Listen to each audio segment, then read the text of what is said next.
Gidan Mati kashi na 5. Inna ta ɗaga hanci sama, ta ja iska sai kuma ta fuzar ta baki. Tana hararar kwanukan da Nena ta aje a gabanta. Wani da mushe kika yi miyar ne? Me kika gani Inna? Nena ta faɗa tana sosa kai. A gani ne tun da kika doso gurin na ya cika da tsami da ƙarni tamkar wacce ke aiki a kwata ko mutuware. Fa komai na yi ban burge ba, to ai sai dai ki mutu, aikin na Mati ne, mallaka kuma tawa ce. Sai shegen ki na bibi da bakinta kamar na bakar akuya, ta faɗa tana gunguni. Me kika ce ne? A cewa na Binta Sudan ne na balbala a jikina saboda ke ji kamshi. Ko kuma Binta Maliya ba? To wannan dai ƙarni yake, sai a sake lale.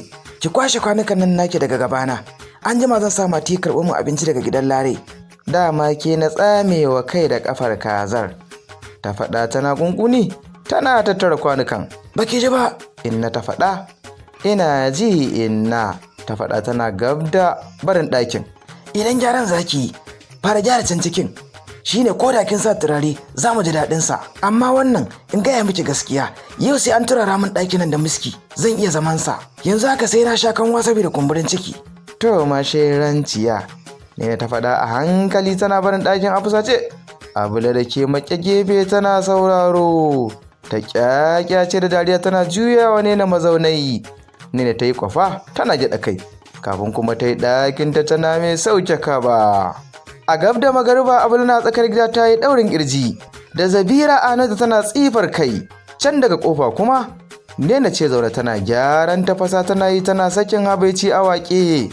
Munafunci dodo da me shi yake ci, yau ba juma'a ba idi ba kuma kwanan mutum ba ya ɗau niyyar wanka har da tazar kai na asara. Nena ta faɗi da ƙarfi tana hararar Abule.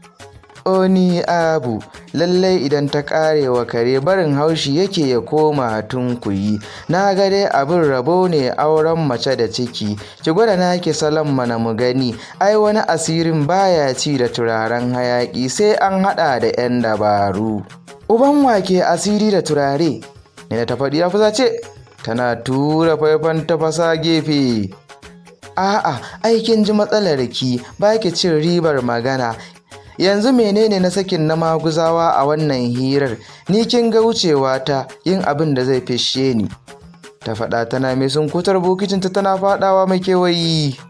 Nena ta ciza yatsa tana mai tura baki gaba, sai kuma idanunta suka sauka kan kayan da Abulla ke ɗorawa a saman katangar banɗakinta ta langa-langa.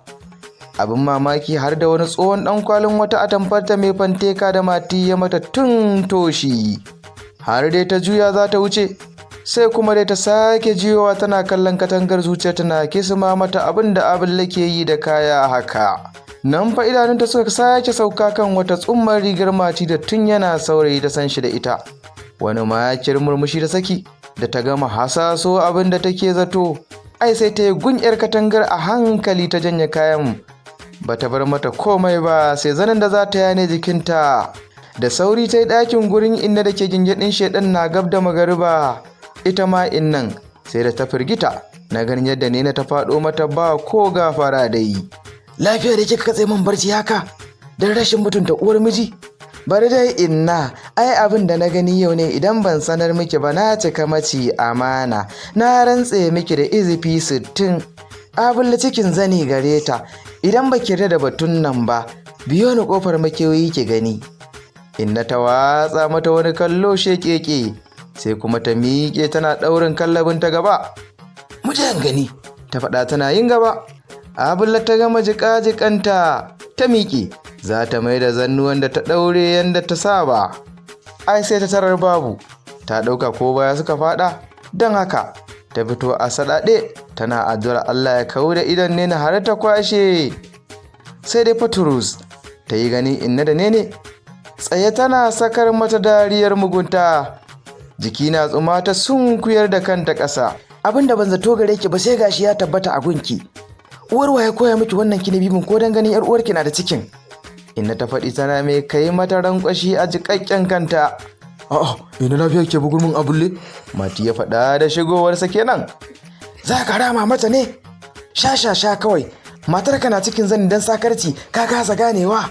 Ya kwalalo idanu yana dubanta, sai kuma ya hauso sakai yana nokewa. A inna, ya za na sani, abin da rabon da a yi abu tun watan shekaran jiya.